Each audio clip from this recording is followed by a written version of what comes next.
Magandang hapon sa inyo lahat mga lapatid. Welcome back dito sa J. Christian Love TV. For today's video mga lapatid is kunting update lang sa mga ibon ko mga lapatid.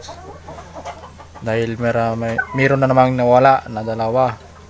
Yung pula tapos yung itim na isa. So yun mga lapatid. Kung gusto akong samahan, tara let's go.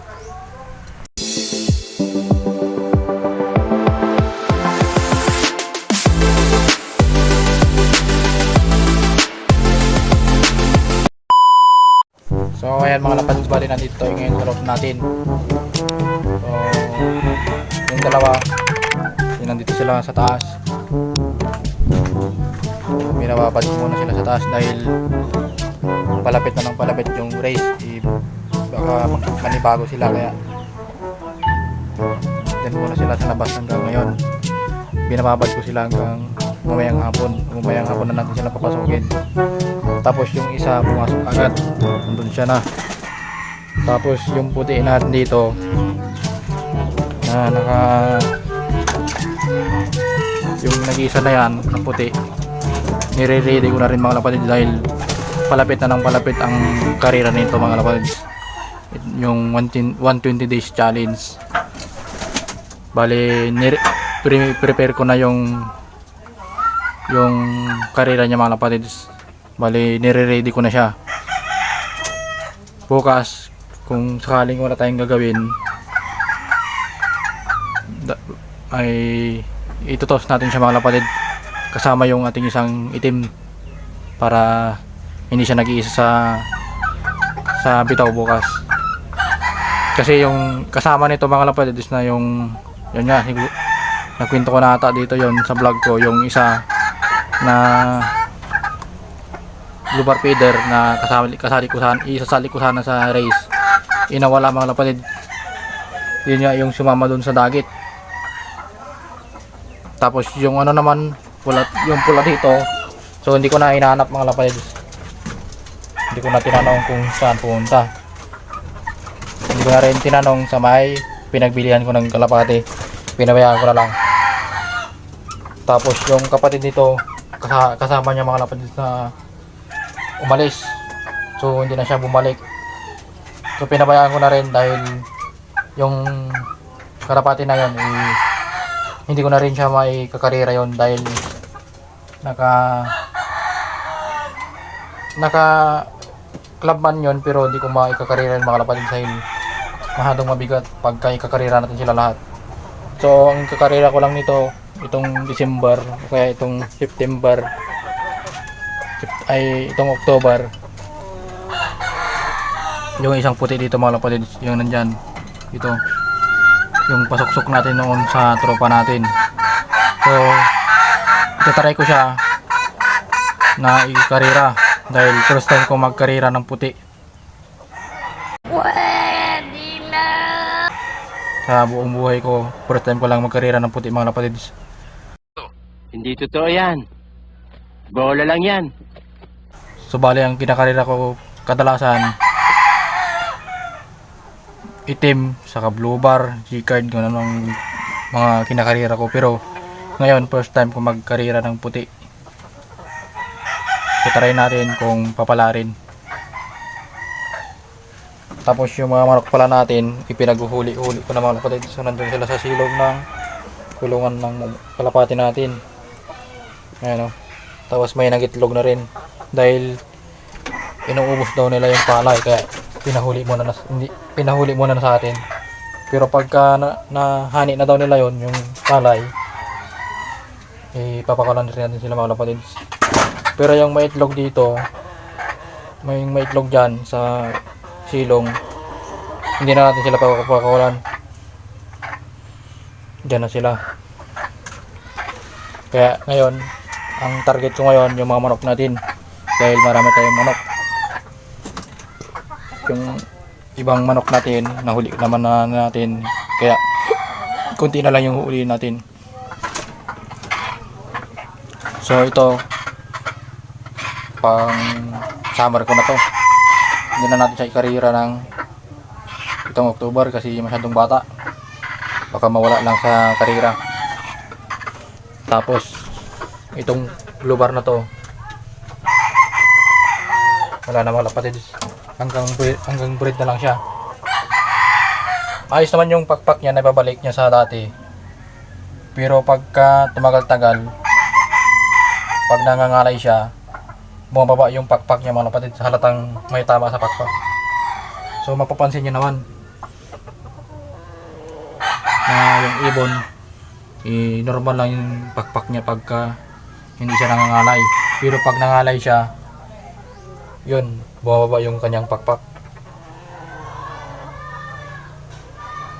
So may naisip rin ako mga kapatid, kaya hindi ko na hinanap yung kapares nitong pula, itong itim na to, yung 12 feathers.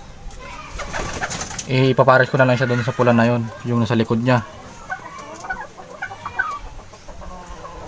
Baka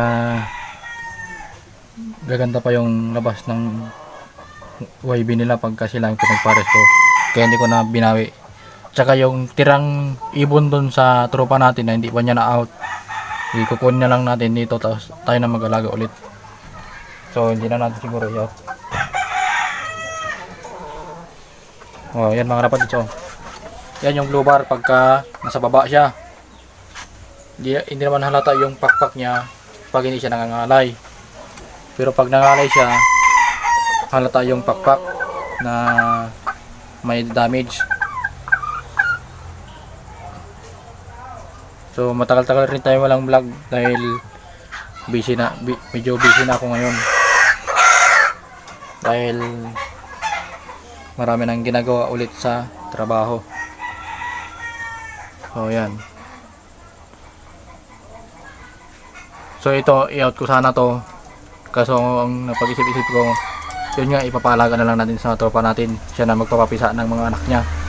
Ay magiging itlog niya pala. Dahil sa akin, may ilap siyang mangitlog. Mangitlog man siya pero hirap natin siyang papisahin mga kapatids. Pagka pinapisa natin, pag malapit ng mapisa, nilalayasan nila. Kaya yun ang gusto kong mangyari, ipapa-alaga na lang natin. Baka sila ang swerte sa pagpapapisa sa kanila. Dahil meron na rin akong pinapisa nito, pinashiter ko sa iba, pero namatay din, hindi nabuhay. So mamayang gabi, titignan natin kung saan pupunta yung ibang manok natin, dahil uuli natin sila mga kapatids, dahil marami pa yung hindi pa natin nahuli. So ilan pa lang yung nahuli natin. Nung isang gabi, naghuli tayo, tapos kagabi hindi tayo nakapaghuli dahil umulan mga kapatid. Hapon umulan na, kaya hindi tayo nakapaghuli nung gabing yun. Pero try natin mamaya pagka hindi umulan. So try natin ulit sila uliin yung ibang manok natin, kasi yung iba nakawala, tapos yung iba hindi pa natin nahuli. So marami pa yung hindi natin nahuli na manok natin, kaya mamaya uhuli natin sila mga kapatids. So ito, baka bukas itutos ko rin to dito lang sa bahay, kasi ang sadot niyang magronda, tamad siyang magronda mga kapatids. Pagka pinakawalan, dyan lang sa bubong. Yung magkapatid na nasa bubong ngayon, yung sa bubong ng loft, ayos naman sila. Rumaronda sila, sumasabay sila sa rondahan. Pero hindi ko lang sila masyadong pinapakulan, kasi baka may bigla silang makasamang ibang ibon, mapasabay sila. Sayang naman, dahil yung magkapatid na yan, sila yung ikakarira ko itong summer, saka ito.